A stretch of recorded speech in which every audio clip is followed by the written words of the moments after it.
13 juillet 1984, Papa Dangana Kuntima. Il avait prophétisé l'arrivée du chef de l'État ici à Kounjoulou.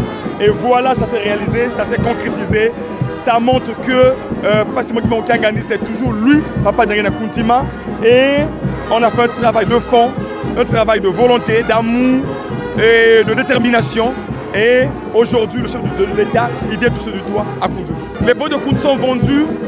Jusqu'aujourd'hui, on n'a pas plusieurs points de vente pour les raisons de la logistique. Vous savez, c'est un projet agricole que nous sommes en train d'organiser de jour au lendemain.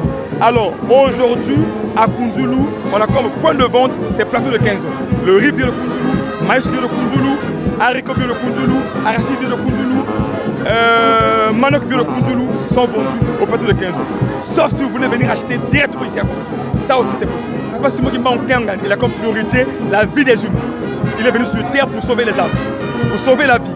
Alors, on ne voit pas seulement l'argent priorité, nous voyons d'abord la vie des humains.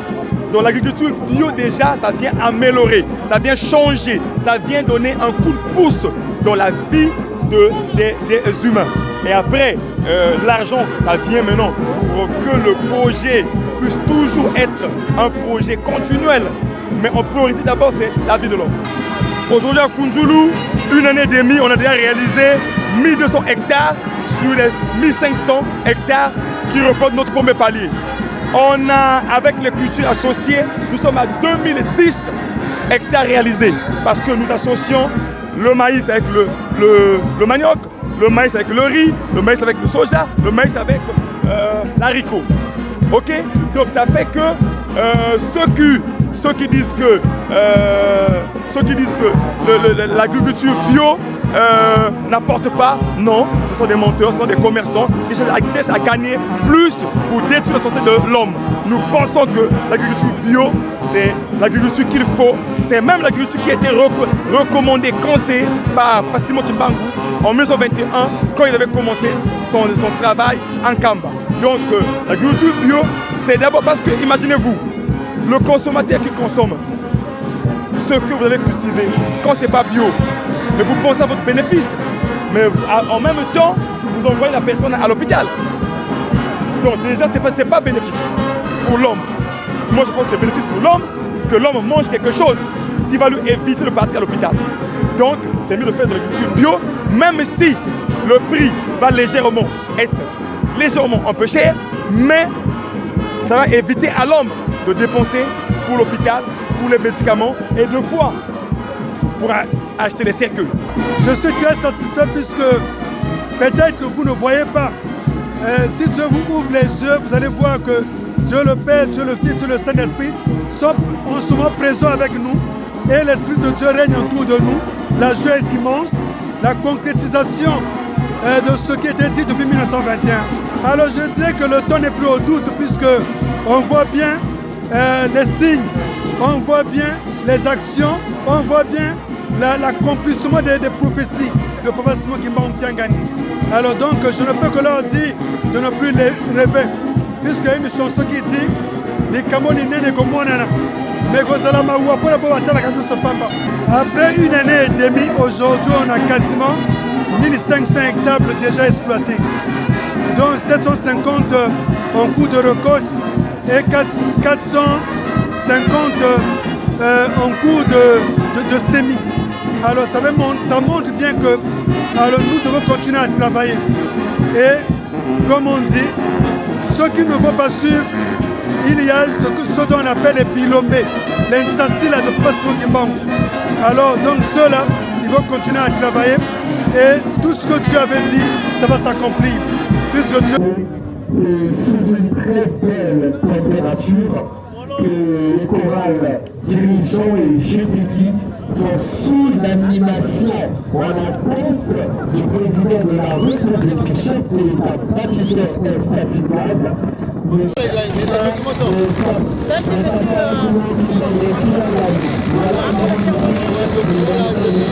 Monsieur Boris, excusez.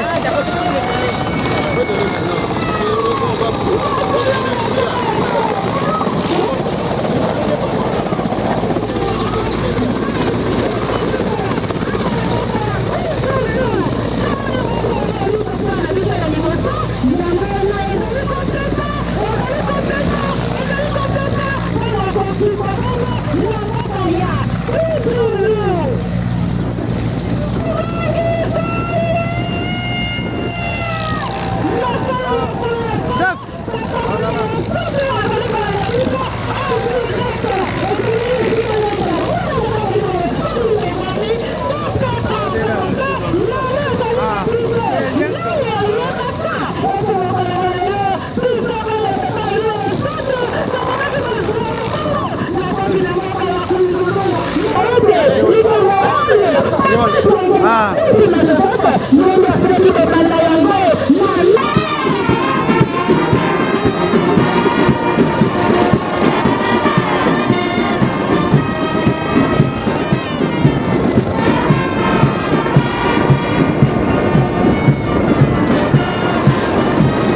Amène le diable là-bas.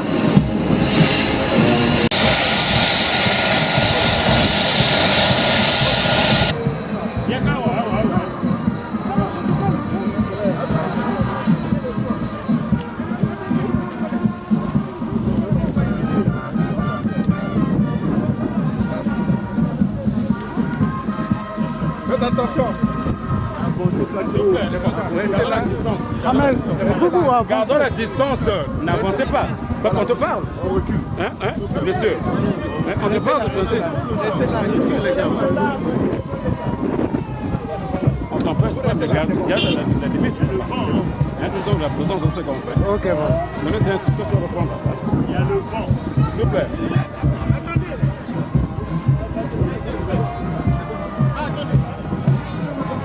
C'est bon, c'est bon.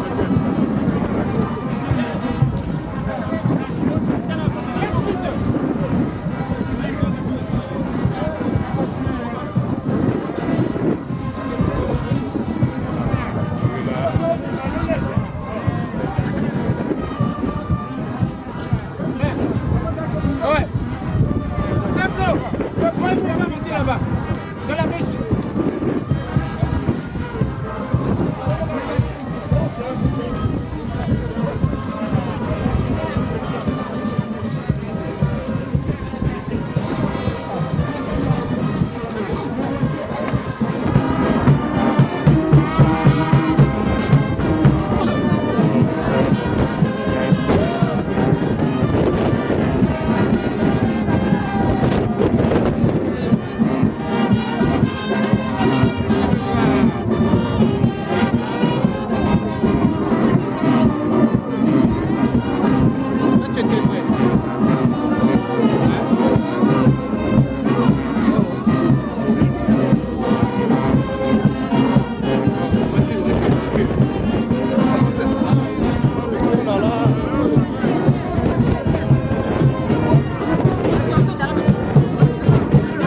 pas devant, ne restez pas devant. C'est là.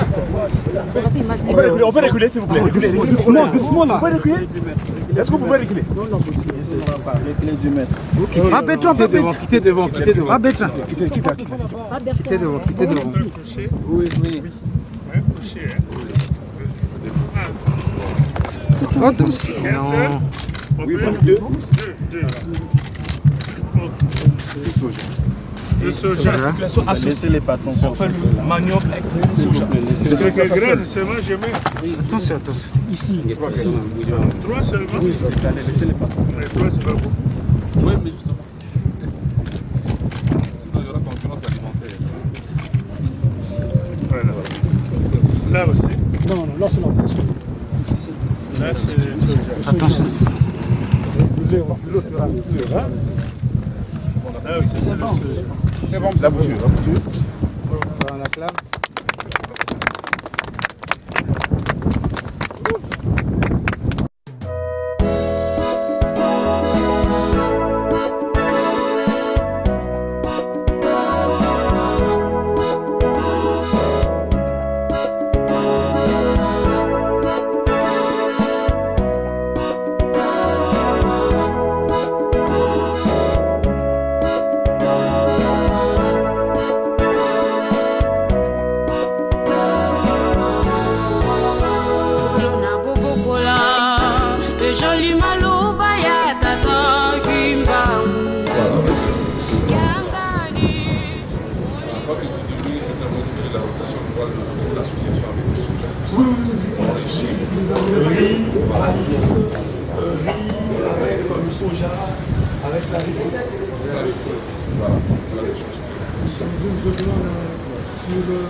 Puisque l'objectif autour de riz, c'est 100 hectares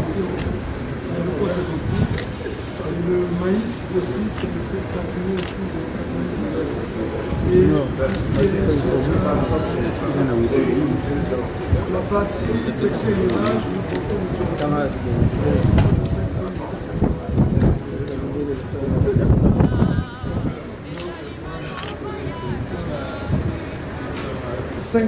Deux camions bennes, nous avons 4 tracteurs et une niveleuse qui maïs du monde entier.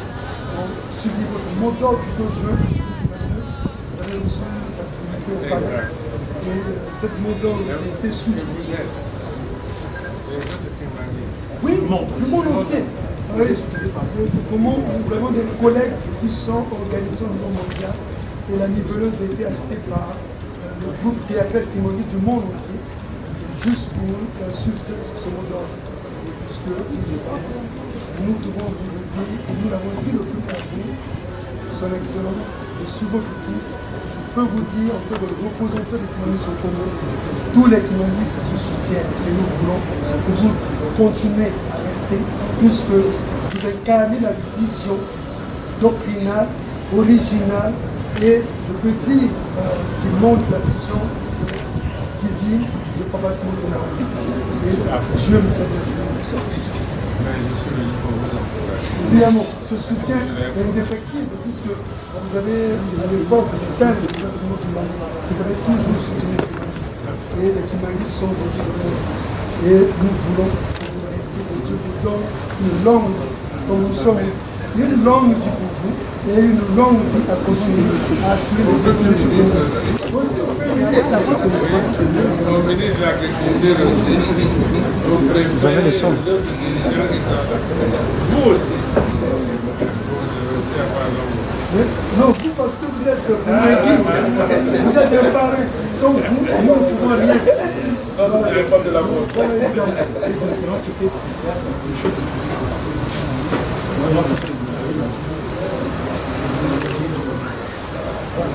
ça, toujours.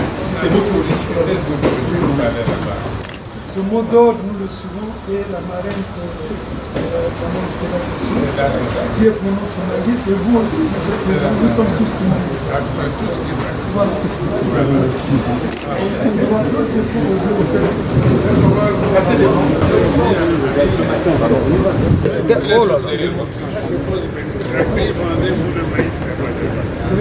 On a plusieurs fournisseurs.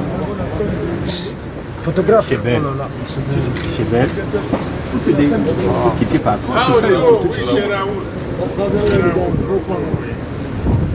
Nous avons aussi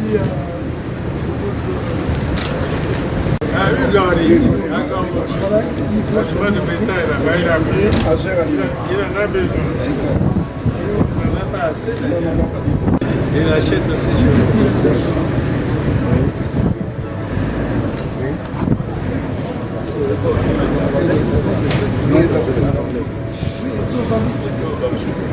Oui.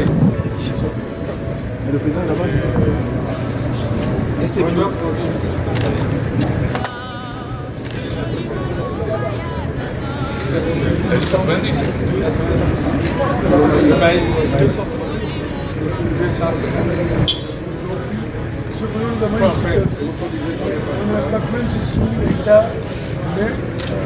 On a quelques matériels, parce que les ressources humaines ici nous comptons 500% sur place.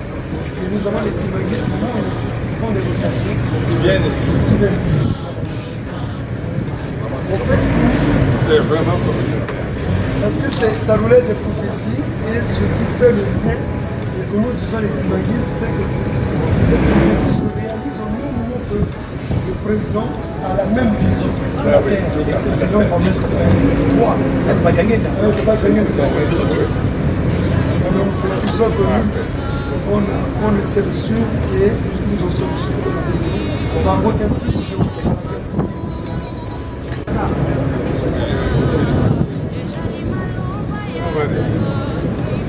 Photo.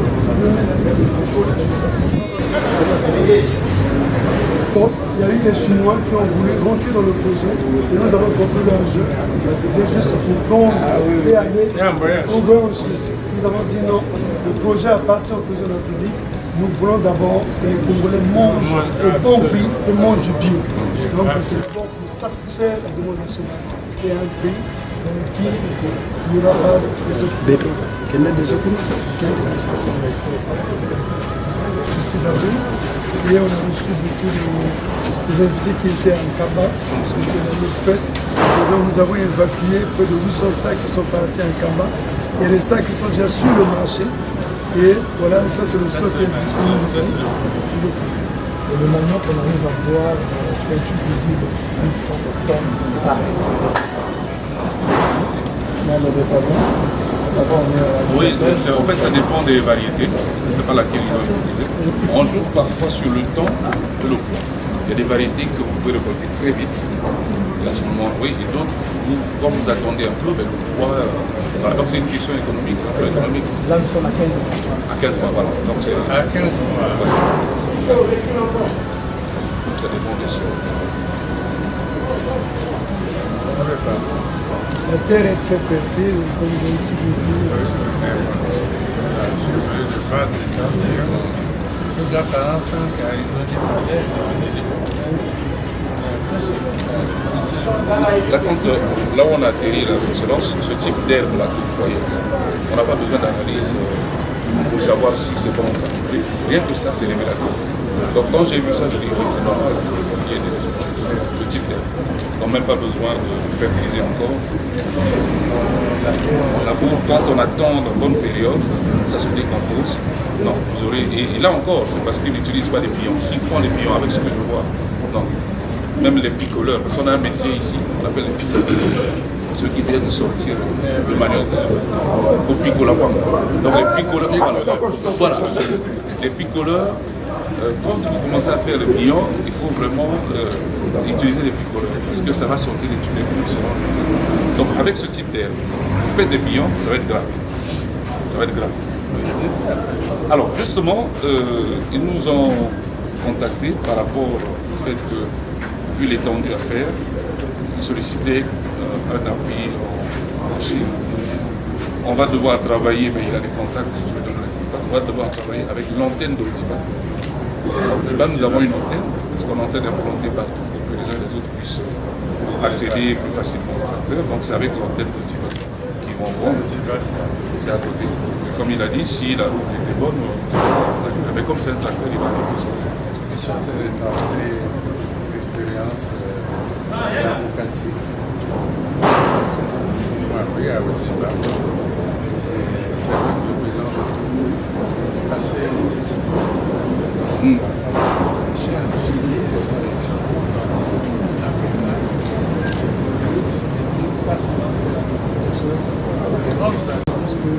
Je sais que vous avez un bon bâtisseur du projet Acopasto. Ça, j'ai ma 40e année d'expérience. 40 ans après, on essaie plus de choses. Ce n'est plus de l'essai. Nous, on a commencé avec le vieux Sébé Badian. On a le grand président en 84. Ça fait 40 ans. Bon, on a dépassé les 20 000.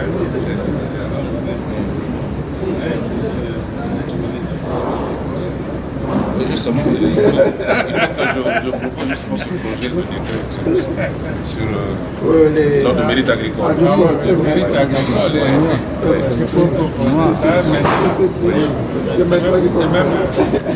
C'est urgent. C'est noté, excellent. C'est même noté. Monsieur le Premier ministre, nous étions jeunes, on passait du côté de l'hôpital de Tanagaï, on voyait sur le mur. Et encore, je me rappelle, dans ce monde où rien n'est donné. Où le succès est au bout de l'effort et de l'effort persévérant. Voilà. Un peuple qui ne consomme pas, ne produit pas son Voilà. C'était un mot de son anniversaire. Ce qui est bien, c'est le président resté dans la voiture. Il est resté dans la voiture. L'espérance, la nouvelle espérance, à plus loin au sang, et nous pensons que ce président va aller encore plus loin. Justement, avec cette production de matières premières, on pourra envisager plus sereinement l'agro-industrie. Ça s'est passé, monsieur le président, Longuement parlé de ce projet et il était normal que je vienne voir ce qui se fait.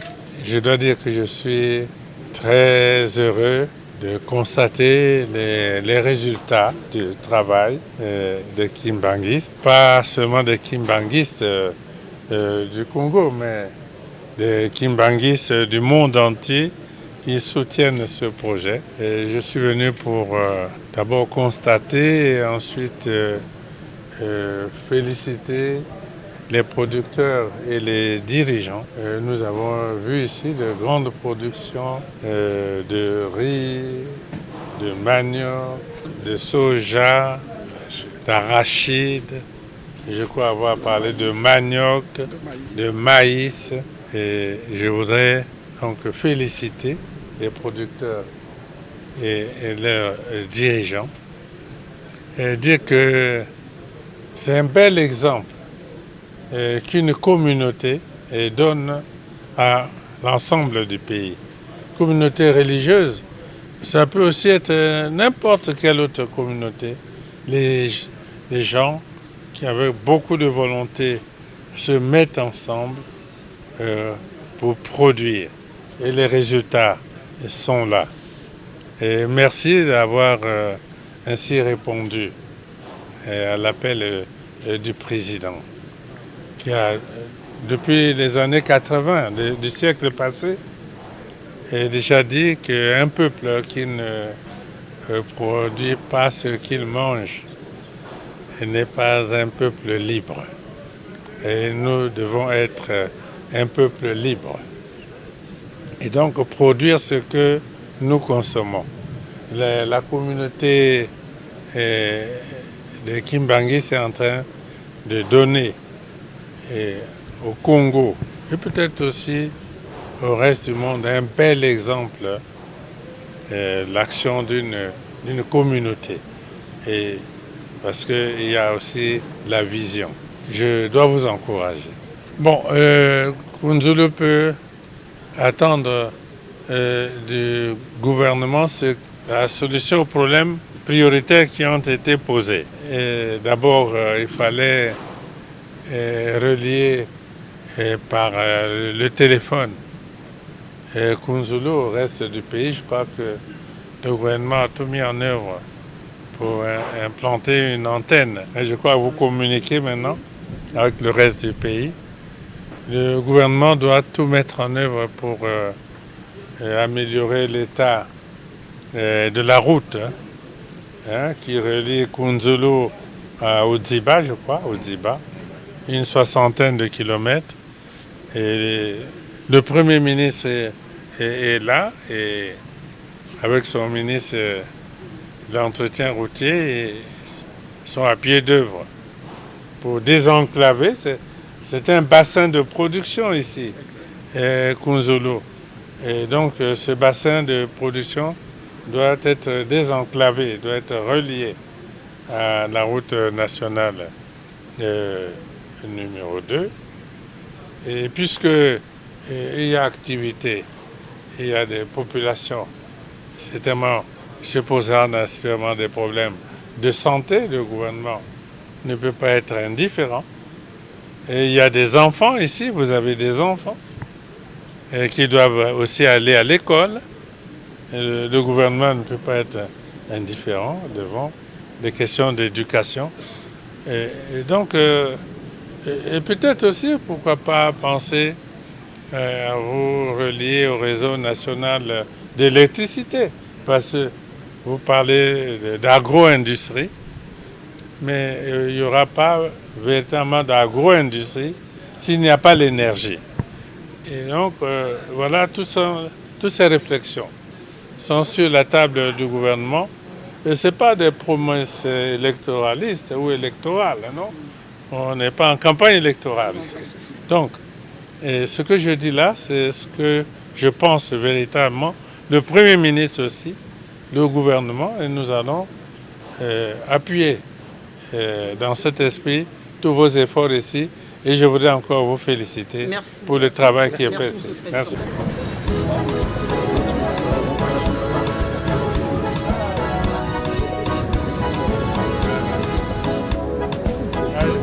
Félicitations. Merci.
francophonie, hein.